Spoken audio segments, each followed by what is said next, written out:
Géographie en troisième, thème 3, l'Union européenne et ses territoires. L'Union européenne, c'est un territoire en commun.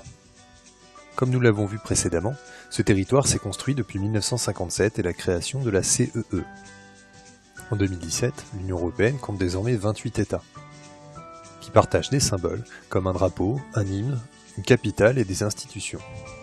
C'est aussi un nouveau territoire de référence, grâce à la citoyenneté européenne, à la monnaie unique et à la libre circulation des personnes.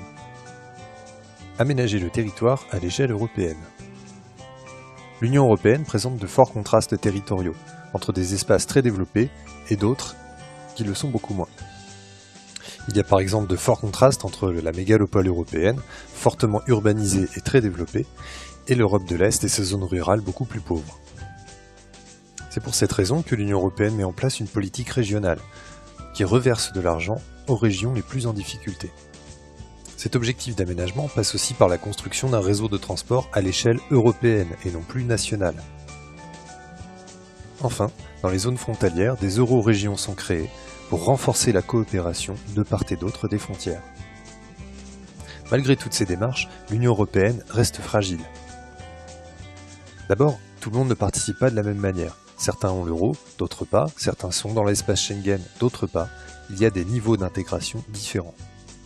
Ensuite, l'un des symboles de l'Union européenne, sa monnaie, l'euro, n'est pas adopté par tout le monde et a subi de grandes difficultés lors de la crise financière de 2008-2010. Enfin, un sentiment très fort d'hostilité contre l'Union européenne grandit en Europe. En résumé, l'Union européenne est un territoire qui se construit depuis 1957, avec ses symboles, ses institutions et sa monnaie. C'est un territoire à aménager, en cohérence à l'échelle continentale, et non plus nationale. Par une politique régionale, par une politique de transport, et par les eurorégions. Mais cette union est fragilisée de plusieurs façons. Le départ d'un de ses États membres, les difficultés de la zone euro, ou l'euroscepticisme, sont des défis à relever pour l'Union.